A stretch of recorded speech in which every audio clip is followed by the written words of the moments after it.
profitability. They don't really know how to get the huge matrix when it comes to Amazon and all the fees involved and numbers in the back end, and really make some actually reporting when it comes to something that makes sense for them so they can make decisions in their business moving forward.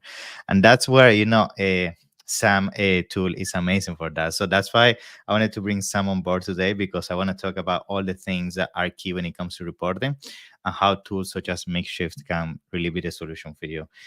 So Sam, welcome to the show. It's a pleasure to have you on board. So how's everything, bro? Yeah. Thanks for having me, man. Yeah, it's really good to see you. We caught up a little bit at Prosper, but good to see you back in your new studio, relatively new studio, I think, in London. Super cool. Yeah. Yeah. Thanks for having me. Appreciate it. A pleasure, bro. Pleasure. We met, that's true, in Prosper. We had a good time there at the Prosper floor, but also we did some party in all the networking events that usually happen at Prosper.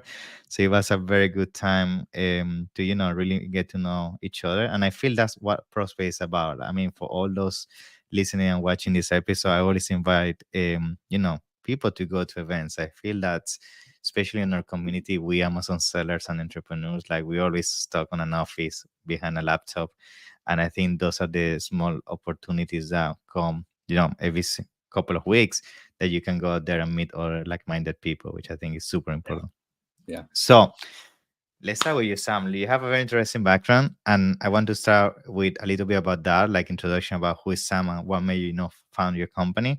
So give us a little bit of that before we dive into, all the technicality about reporting. Yeah.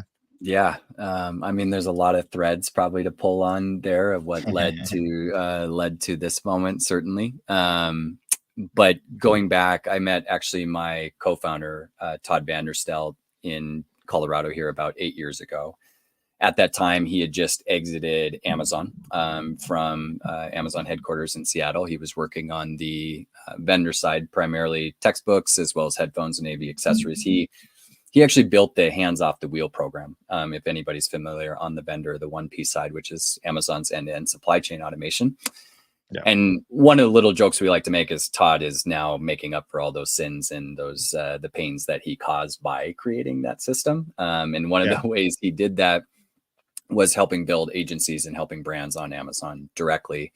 He hired me into a very early agency in Boulder, Colorado at that time, about 7 years ago now. And really the genesis for Makeshift started then.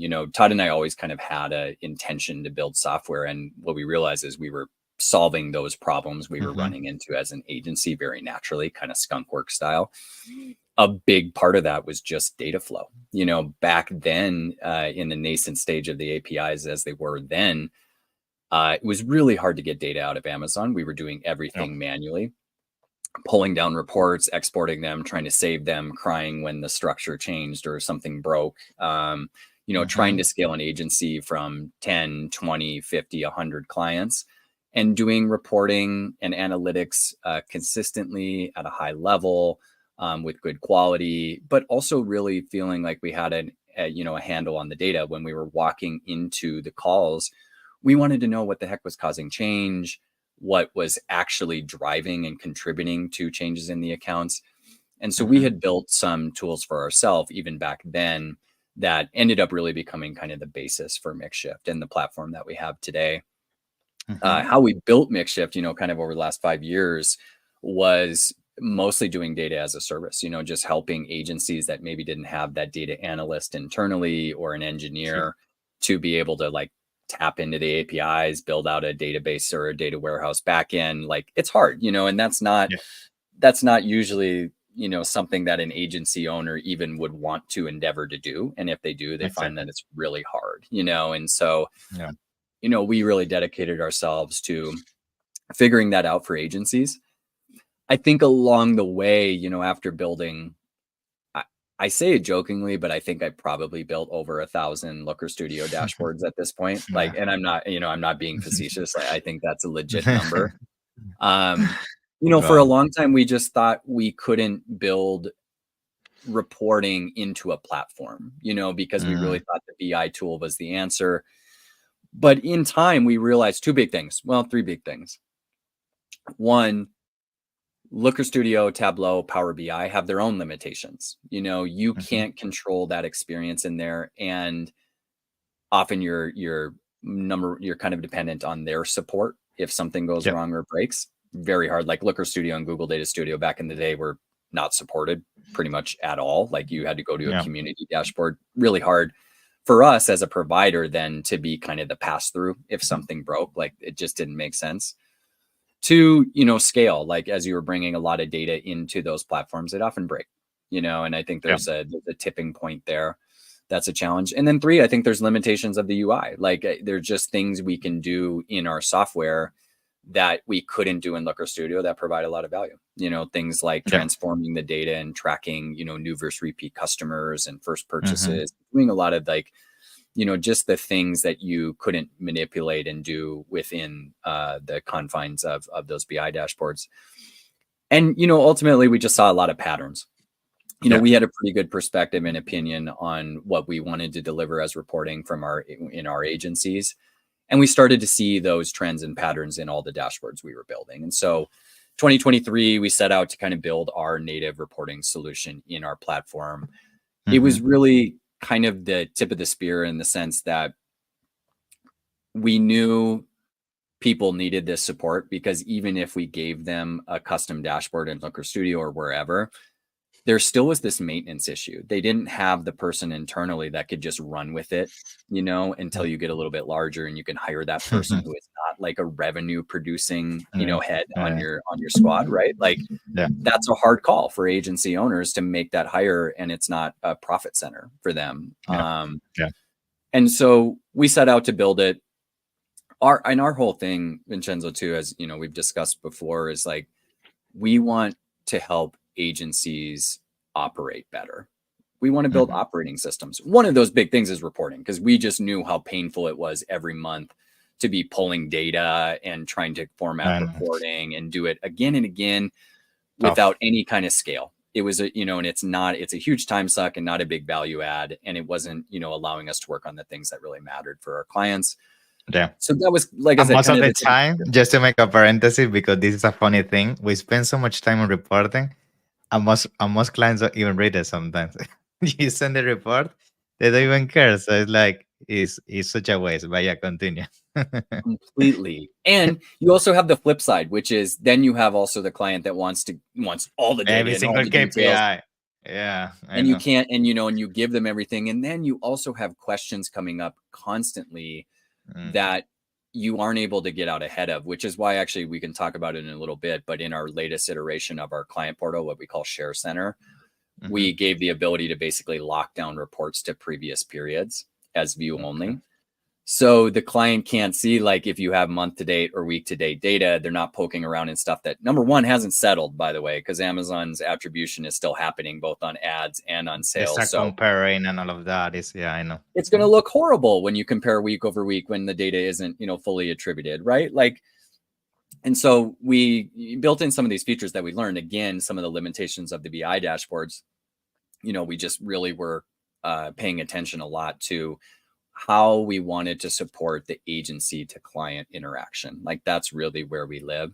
So that's kind of one layer of what we do with agency operating systems. Reporting is a big part of that. We kind of have the philosophy, like you can grow your agencies in 2 different ways, and you probably need to do both, which is add more clients, of course, which Hmm. is always, and it's a huge pain for agencies. And then Yeah. it's also become more profitable, be more efficient, right? And so Hmm. when we build our tools, we're really building for the agency, not for sellers and brands. Although we Yeah. have a few on our platform with our Share Center reporting, we are trying to help agencies double their capacity and therefore their profitability. That means you can manage more clients with the same heads and, just get better utilization rates out of each of the folks on your team, because they now have all these things on rails for them that they don't have to think about. Like when month-end reporting comes up or biweekly reporting comes up, Mm. they already know the It's not reporting's hustle. done with the client. All they got to do is actually Yeah. compile their comments and notes, which, by the way, we're capturing in the platform. That's something we're working on right now, to be able to just tell that story of like what happened, in the previous Mhm. period, and giving them the ability to go do the deep dive to actually know what happened. account, which is where our Mm-hmm. bridge engine comes in. It's kind of our intelligence layer. It's something we worked on a long time ago and have had as an important element of the platform. And now we're kind of bringing it to the surface in a lot of different really cool ways. So, just to bring it full circle, we believed that we could build a native reporting solution. I think we've succeeded in that now. We're add to that library of reports. The basic idea is like there's no setup. You activate your accounts and the reports are ready and done for you. And then we provide the ability to customize those enough without having to do a bunch of configuration and setup, customize them enough to be useful for you and for the client. And what we realized after we released Report Center, which were kind of the basic library of reports, is there's really two different major use cases, which we found our users were really using the reports to do deep dives into the account, which we didn't really anticipate. We didn't think but we built them with enough flexibility. Todd, to his credit, he's a data nerd and he likes to go down to the deepest level. He built in that level of diagnostics into the reports where it's useful for you as a manager of the account to be able to get answers to like what's causing change period over period, like what's actually happening. One of the ways that we allow you to customize the reports are through tags and labels. So you can actually roll up your entire catalog. You can label with a bunch of different custom tags, as well as all of your campaigns. And where that becomes incredibly valuable is when you have clients asking like, well, how did this product line perform? Exactly. How much are you spending on that ASIN relative to this one, right? How much are you spending on this color or this size or this, those are, or maybe you have objectives for your budget, right? For your campaign budgets. Okay, you've got a directive to spend 80% of your budget on new customer acquisition and 20% on brand protection. Through the labels, my clients that I still have from way back in the day are able to literally just pull up the dashboard that they bookmarked. It already has the label applied and they can see how we're pacing for the month. They can see what that spend breakdown is.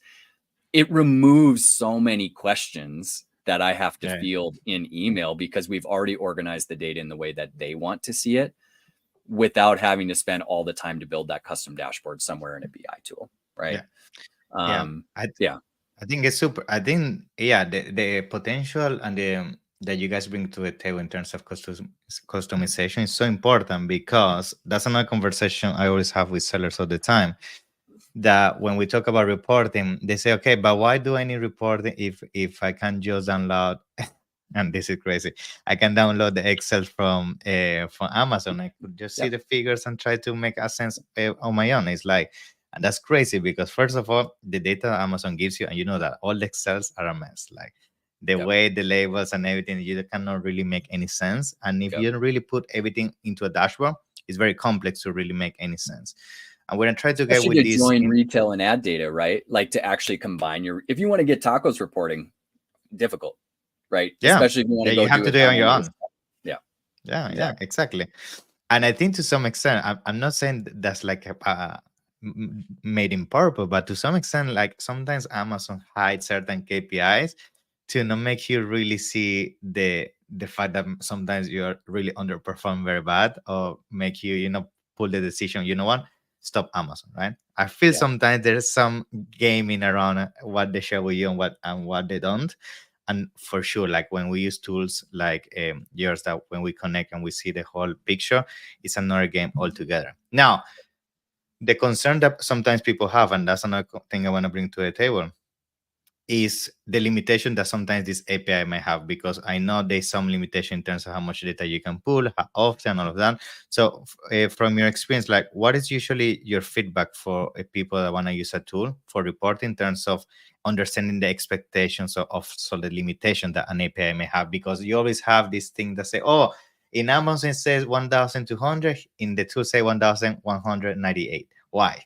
Like, and they don't understand. Like, can you explain so people understand why that happens when you use it? Oh, yeah. I mean, we could have an entire I know it's very technical, but high level, why that happens? Yeah, high level. I'll tell you a couple things. One, on the advertising side, there's limited look back. This has always been the case, right? They have varying look back. You can sometimes get 90 days, sometimes 60 days initially. So, I mean, once we connect with a merchant, we pull that data forever then forward, right? And so we have your history as long as you've connected with us.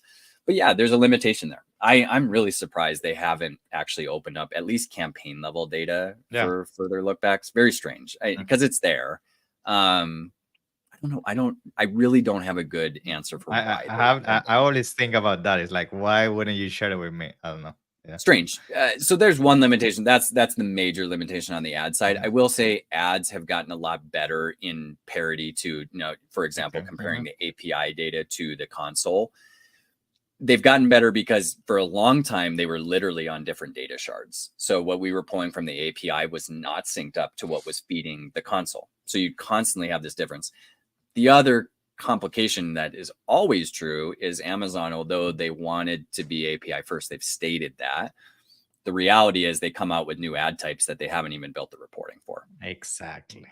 And that's just like we're SOL, like we're crap out of luck, right? Like there's no way around it. So No often you mapping. might There's no have mapping essentially of the data. Yeah. there's Mhm. literally no reporting. I mean, for example, like I think there's been many occasions, but right now one of the ones we really want in the console is ASIN or creative level reporting. Mhm. So you Mhm. can actually track performance by creative on the sponsored brand side. Now, there's no export. We do get some of that in the API. So we're starting to Okay. integrate that and try to figure out the solution. But that's actually an inverse example where they came out with some of the data in the API, but not in the console yet. So people are like blind. It's really funny. Yeah, there's no rhyme or reason. And it's just because Yeah. Amazon's teams are very separate and siloed and they do their thing and they're focusing on their objective. And, they move fast that way. It comes with a lot of positives too. It's just a challenge on the reporting side. On the retail side, I think what a Mhm. lot of people don't realize is that business reports data, so what we typically check in the dashboard in Seller Okay. Okay. Central, Mhm. is its own data source entirely. They do not Yeah. reconcile it to orders data. It is Mhm. reported Mhm. differently. There are often varying discrepancies, and you'll never know why because there's no such thing as a true up to the actual underlying orders. So let's say an order gets Yeah. canceled or returned. Yeah. It never get much. Like you have The more orders in the business report than what you actually have in. It's a mess. I know. So yeah. So when you want to do certain things, like for example, we provide customer LTV and we separate new Okay. versus repeat customers. We do that via the orders data because it includes some metadata that enables you Yeah. to You can match. distinguish customers, right? Mhm. Mhm. Also enables us to do like purchase path analysis and cohort analysis and show you like, if a customer purchases this product first, like what do they purchase after? Is that a good customer? Does it contribute to Mhm. LTV? Like what's the contribution margin? Really cool stuff. Can't do that with the business reports data, right? So when we're looking at that report, it's going to be slightly different than the business report. And it's simply because those two things are not the same. And I would also like the third just like variable wrench to throw into the mix is your payments data. So the finance data is different than the That's a business mess. reports data. That's a mess. Yeah. But I will say the finance data is at least going to reconcile to the orders data, though the Yeah. timing Mhm. of the things might be different. So you also have things like the orders data is reported in UTC, and when you export the report, it Mhm. actually adjusts it in the export, but you don't really know how that relates to business reports data, right? So Yeah. Yeah. there's a lot of funny little timing things and just offsets that cause differences. We try to use business reports kind of as the source of truth for reporting simply because of that very reason. Like that's what we look at. That's what our Yeah. clients look at in Seller Yeah. Central. But there are just things we really want to do with the data that aren't necessarily possible with business reports. So that's when we Sure. end up having some Good. discrepancies. Yeah. Good. Now you mentioned there's something very interesting, and I feel that's where the conversation is going to go in 2024, which is the lifetime value of clients. Mm. Let's be honest, competition almost getting more first, PPC is getting more expensive, more saturation. Yep. And I feel the conversation is, and I have started to see that, especially on big sellers. Like they don't worry anymore that much on tacos or ACOs. They worry about lifetime value because it's the same that when you work on D2C, you don't work about that initial sell. It's about how many times the people come back to you and you can retarget them, right? So these are KPIs that you cannot do on your own, as you mentioned. But I'm intrigued to also learn from you, like what other KPIs besides this one that is very important you feel like, for example, your tool, we can identify that you feel are also key nowadays for an Amazon business? Like, what are some of the other things most Amazon sellers are underlooking because they simply don't have access on the seller center? They will have to figure out on their own. Yeah. Yeah, there's a lot of directions I could go with this. I think there's two that come to mind really clearly for me. The first is just a better delineation of customer LTV. So actually separating your like one-time customers from your repeat customers and understanding the behavior differences in their purchase path through your catalog, right? Which is why we do things like tag the first purchase. So you can actually build cohorts based on how they come into your brand and start to segment on those bases, because I think it also really changes how you think about nurture paths through brand tailored promotions, through like one basic question. And you get a little bit of this in brand analytics, but it's much harder to figure out, is like, well, if a customer buys X product, what is the Y product I should cross merchandise or cross sell or promote with via brand tailored promotion or otherwise, right? And I think we're going to get this ability to do this a lot more in advertising very soon via some of the retargeting and things that I think are going to be possible in sponsored display very soon. Like I think with AMC coming online, Amazon Marketing Cloud, and the ability to actually track a customer all the way through, I think you're going to start to get these enriched audiences, and having this understanding of what your best customer looks like is probably the next cut that most should start focusing on. We do that very already natively in our reporting. Like if you signed up with our share center, you would actually have an LTV report that already breaks this out by new versus repeat customer down to the SKU level, so that you can see like, where am I winning most of my new customers, and where is the majority of my repeat customers coming back through, like which product line, which size, which price point.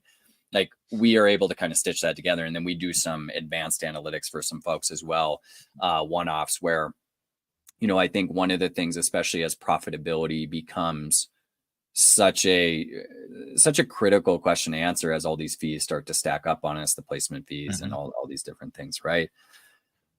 Is to understand what a given SKU contributes to your profit margin over the lifetime of that customer. Because the analysis today, what is typically done is you go, okay, are we profitable on this SKU? Yes or no? Pull the settlement data, pull the finance data, let's look at it, and let's attribute advertising as best we can, because sponsored brands, yada, yada, right? We're going to do some kind of attribution methodology, which I actually think are broken in a lot of tools, because the attribution doesn't make sense. And I think there's a difference between a finance attribution and an advertising attribution. For sure. Something we're working through right now. But they go, hey, this SKU isn't profitable. And what they miss is that SKU might be contributing to acquiring your best customers. Yeah, it's a lead magnet. Yeah, it's a lead magnet. It's a tip of the spear. It's a loss leader, is what we would call it, right? You might break even or even take a little bit of a loss on this product, but if you can't track that customer, those purchases, which is why we transform the data coming out of Amazon, right? Which is the advantage of working with the API data. So you can do those manipulations, those transformations. We say, okay, well, let's tag those first purchases. Let's find that entire cohort of folks that are purchasing that product. And then let's compare that LTV and what they do from a purchase standpoint against the rest of the, audience, of the customer base, and see if we're actually right. If this product is being purchased only once or twice, and it's below the average of the number of purchases by customers, and those customers don't look as good as the other customers that maybe come in on a different product, okay, kill it, right? We're unprofitable and it's not leading to good customers. But if you kill that SKU, and it's the one that's leading to really good customers that are contributing margin to you over the lifetime, over 2, 3, 4 years, you are going to have a very bad time for the next months and years, and you will not really be able to disseminate. You will never know. Yeah, exactly. You will not know, because the day it's completely gone. You won't be able to see. You'll see. Well, yeah, we lost 20K in sales, whatever, from this SKU. What you won't see is like, well, we also lost 20% of our sales from all the other SKUs as well, because we weren't able to now acquire those customers with our lower price point product, maybe that was really attractive, our variety pack that maybe is a pain in the butt to Exactly. package, but is a great attractor and acquiring Introduction. product, intro Yeah. product, right? So I think this is how brands need to shift their thinking, is to be thinking about that journey. Amazon's making it a lot easier for us to nurture those customers over time with brand tailored promotions and posts and storefront, all this stuff, right? Lean into it, and really understand the economics and dynamics of how customers navigate through your catalog. So that's Yeah. big one, number one, right? Like that I think is going to be the conversation as profitability becomes harder and harder to come by. The second one I would say is related, but it's one that's really hard to figure out. Okay. In a lot of profitability tools today, when you look at ASIN level profitability with ad spend attributed, the way that most tools are attributing ad spend is really, Mhm. really unfair. I know. I know where you're going. Yeah. Yeah. And what happens is you look at the Yeah. SKU and you go, oh, we are so unprofitable on that. Turn off advertising today. Exactly. Exactly. But what you're missing are the sales that it's contributing to in other SKUs.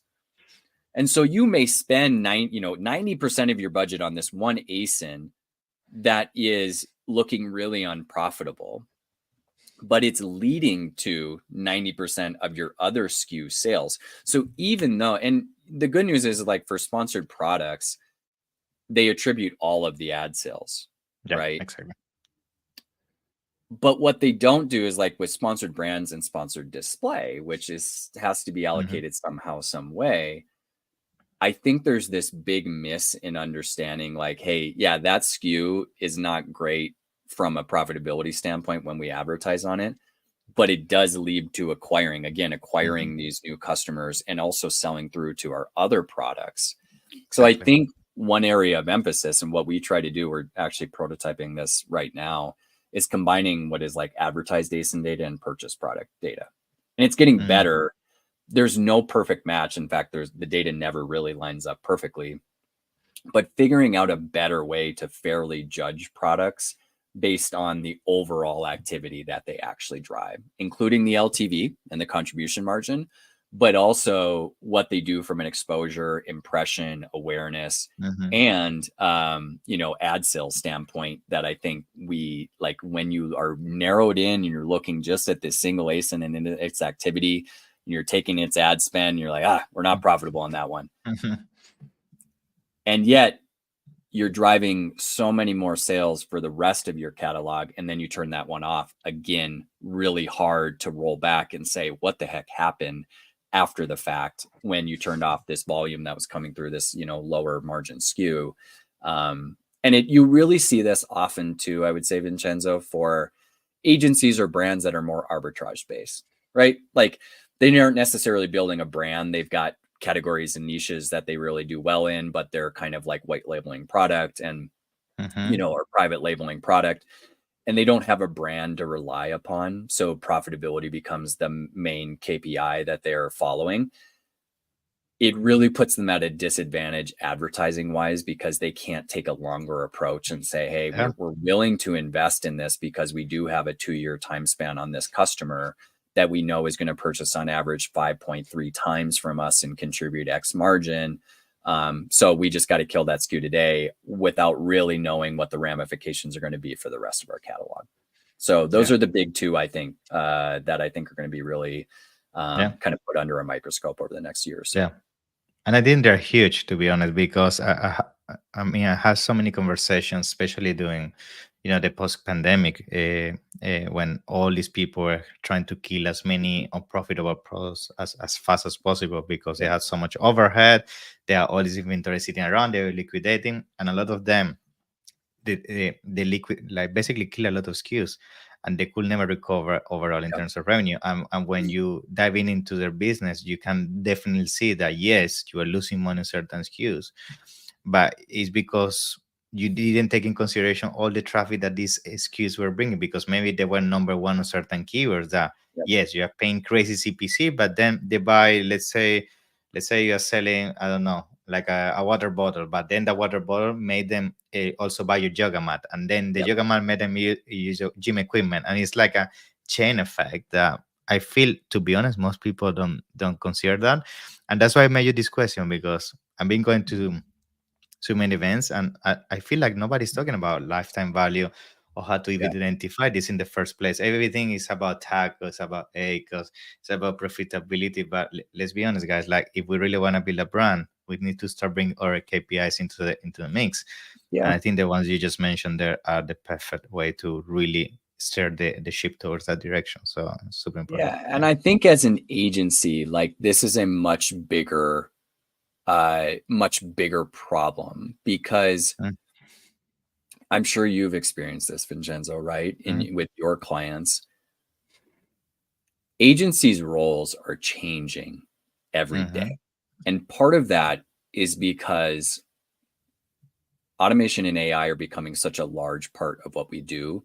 The value prop of the agency has to shift toward being a truly strategic partner. Yeah, yeah. It's And not only part of changing bits.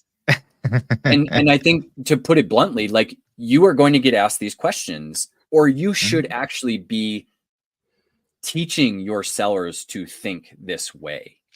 And mhm. the reason is because if you want the ad budgets and you want the ability to grow a brand and you want the flexibility to do what you're really good at, you have to convince the brands and the sellers, like, hey, there's a bigger picture here. We need to start with LTV and work backward. Because if we lose focus on like what actually matters long term, which, by the way, which is why the SQP, like search query performance, category share data, I think becomes much, much more important over Mhm. time, because you have to show them like, hey, we're gaining category share and this matters for all of our other channels too, by the way. You have to focus on the right metrics and really get them to understand and buy into this idea of like, hey, we're building a customer. You know, we're not generating a single sale for you. We're building a customer. And unless you can prove that out in the data through your reporting and through your Yeah, yeah. analytics, very hard to have that conversation, right? Which is why we want to support that, because we believed, and we even saw this back in the day, like the best clients for us were the ones that bought into the idea of building a brand over the long term and were willing to strategically make those bets and put their chips on the table and use the data to lead their strategy. The ones that are Yeah. reactionary and are like hunting down pennies on profitability, and like you've felt this, right? This pinch, very, very hard to succeed for them if they're not bought into this idea of like, hey, we have to build a funnel, we have to build a customer, we have to focus on Sure. things that are longer term, that set us up to be category leaders where you actually can get some profitability, right? Okay. How much of the first page of Amazon is taken over by ads now? 60% Yeah. plus. 70% sometimes. Yeah. Mhm. Like, unless we are building brand presence where we can rely on a certain portion of our revenue coming from repeat customers that we don't have to pay for to return to us every month, we're going to be in a world of hurt if we're competing only on that, pay to play basis. Like, we have to build brand over time, which Yeah. is why the purchase path and all these other things become so critical, because you have to really create science out of the data Mhm. that says, here's where we need to be, like, these are the products we should be pushing, and our ACOS might look 20 points better, Which, but which, let's be honest, is branding 101. Is yeah, branding 101. It's like what the big brands have been doing all this time outside of Amazon. Just that yeah, on Amazon, at the beginning, we had it easy, and now yeah. it's not the case. And people don't really know how to do branding. And that's why they're struggling. And Yeah. I think it's also just an understanding, like, I think you're finally getting some of the collective knowledge to believe that you own the customer on Amazon, Exactly. because of AMC, because of brand tailored promotions, because Hmm. of the ability, like, Amazon is trying. It's there. We always get conflicting messages through, Hmm. some of the things they do, like the different fees versus, rental. Hmm. Like, some of these things like provide conflicting message, signals to us. But I just think for agencies to really move into being that strategic advisor, in the next 2, 3, 5, 10 years, as automation and AI become a bigger part of like the daily tasks we do, we ask ourselves, what is the value that we are providing? You know, Exactly. and it is actually providing true strategy and insight to building Exactly. a sustainable business on Amazon, which you just have to move into some of these more data driven conversations where you're not talking about feelings, right? Exactly. Like, We're we talking about laugh data. about this, but you know, if you're good at Amazon, you can get away with this with a lot of clients. You can jump on a call, look at the data. It's like, oh, that's because, you know, we saw competitive pressure here and yada, yada, yada.